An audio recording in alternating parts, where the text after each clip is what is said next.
आंबेडकरांचा विजय असो, डॉक्टर बाबासाहेब आंबेडकरांचा विजय असो, संविधान निर्मात्याचा विजय असो, संविधान निर्मात्याचा विजय असो, राज्यघटना शिल्पकारांचा विजय असो, राज्यघटना शिल्पकारांचा विजय असो। जय भीम, जय भीम, जोर से बोल, ताकत से बोल, जय भीम बोल, ताकत से बोल, आगे वाले बोल, पीछे वाले बोल।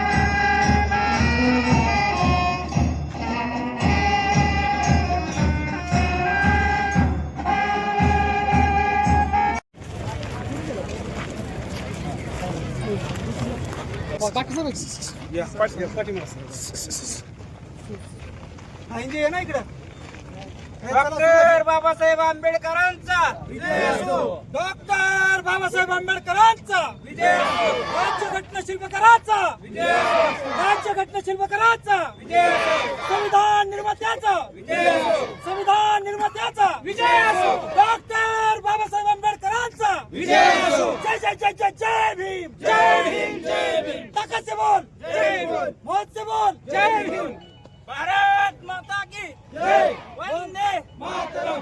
भारतीय राज्यघटने शिल्पकाराचा भारतीय राज्यघटने शिल्पकाराचा जय भीम, जय भीम। नाना काय विषय नेमका? विषय डॉक्टर बाबासाहेब आंबेडकरांच्या प्रतिमेच्या संदर्भामध्ये होता। इंदापूर तालुक्यामध्ये भिगवण या ठिकाणावरती डॉक्टर बाबासाहेब आंबेडकरांच्या कार्याची दखल न घेतल्यामुळे त्या ठिकाणावरती बाबासाहेब आंबेडकरांची प्रतिमा लावली गेली नव्हती आणि म्हणून संपूर्ण तालुक्याला, इंदापूर तालुक्यालाच नाही तर अख्ख्या महाराष्ट्राला माहिती पडलं पाहिजे की बाबासाहेब आंबेडकरांचं योगदान हे स्वातंत्र्यासाठी पण आहे। आणि म्हणून स्वातंत्र्य दिनाच्या निमित्ताने या ठिकाणावरती आम्ही सर्व भीम संघटक, जेवढे सर्व कार्यकर्ते आम्ही या ठिकाणावरती आलेलो आहे, या भीम आक्रोश मोर्चाच्या माध्यमातून आम्ही सगळ्यांना सूचित करू इच्छितो की जो बाबासाहेब आंबेडकरांनी संविधान या भारताला दिलेला आहे, राज्यघटना या भारताला दिलेली आहे, आणि असं असतानाही बाबासाहेब आंबेडकरांना वेळोवेळी कुठल्या ना कुठल्या कार्यक्रमामध्ये जाणून बुजून डावललं जातं। मनुवादी विचारसरणी या भारतामध्ये पेरल्या गेल्यामुळं लोकांच्या नोकरीचा प्रश्न उपलब्ध झालेला आहे। SC STच्या लोकांवरती आत्महत्या करण्याची वेळ आलेली आहे आणि त्यांच्या भूमिहीन करण्यात आलेला आहे। अशा सगळ्या गोष्टींचा त्यांना विसर पडलेला, जे बाबासाहेब आंबेडकरांनी तुम्हाला खुल्या हाताने वाटलं आणि त्या अधिकारी स्वतः SC ST समाजाचे आहेत असताना सुद्धा त्यांना बाबासाहेब आंबेडकरांचा विसर पडलेला आहे आणि त्यांचा विसर त्यांना जागा करून देण्यासाठी आम्ही याच ठिकाणावरती बाबासाहेब आंबेडकरांची प्रतिमा मान्य तहसीलदार यांना आम्ही आज भेट म्हणून दिलेली आहे की त्यांनी कसल्याही परिस्थितीमध्ये बाबासाहेब आंबेडकरांचा विसर पडू देऊ नये। भविष्यामध्ये बाबासाहेब आंबेडकरांचं जर कुठल्या पद्धतीनं कुणी चुकीच्या पद्धतीने वर्तन केलं गेलं, त्यांचा जर अपमान केला गेला, त्यांना जर डावलण्यात आलं तर तुमच्यावरती फौजदारी गुन्हे दाखल करू। काल आमच्या घटनेमध्ये सांगितलं गेलं की बाबासाहेब आंबेडकरांबद्दल कुठल्या ठिकाणावरती प्रतिमा लावली गेली नाही। आज 15 ऑगस्ट आहे, आज ही बाबासाहेब आंबेडकरांची प्रतिमा लावली गेली पाहिजे होती आणि त्यांच्या प्रतिमेचं पूजन केल्यानंतर झेंडावंदन करायचं अशी संविधानामध्ये निर्मिती करण्यात आली। अशा पद्धतीचा GR राज्य सरकारने काढलेला आहे, 2023चा आहे, 2009चा आहे, 2004चा आहे।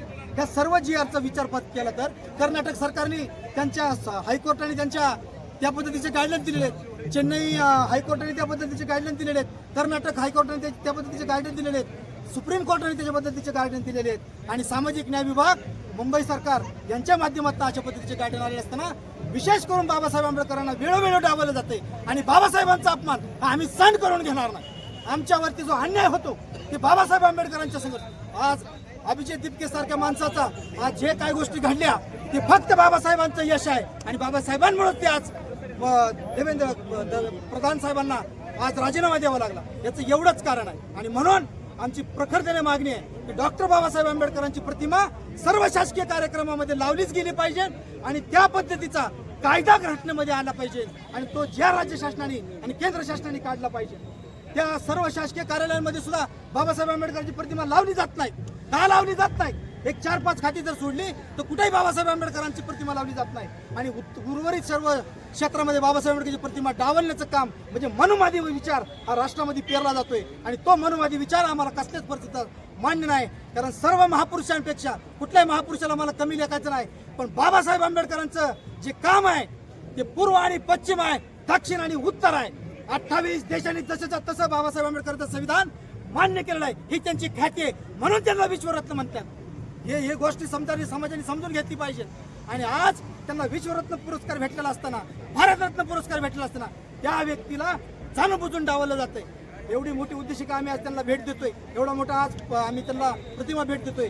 कुठल्याही शासकीय कर्मचाऱ्याला बाबासाहेब आंबेडकरचा विसर पडू नये एवढंच आमचा त्याच्या पाठीमागचा उद्देश आहे. आणि एवढंच सांगतो, जर ह्या 18 तारखेच्या मोर्चामध्ये आम्ही या ठिकाणावरती धरणे आंदोलन करणार आहे आणि त्या धरणे आंदोलनामध्ये आमची हीच प्रमुख मागणी आहे. जर शासनाने योग्य प्रकारे आमच्या दखल घेतली गेली नाही तर जंतर मंतर सुद्धा आम्ही उपोषण करून आणि बाबासाहेब आंबेडकरांच्या प्रतिमेची जी आर काढून दाखवू, एवढीच घोषणा या ठिकाणी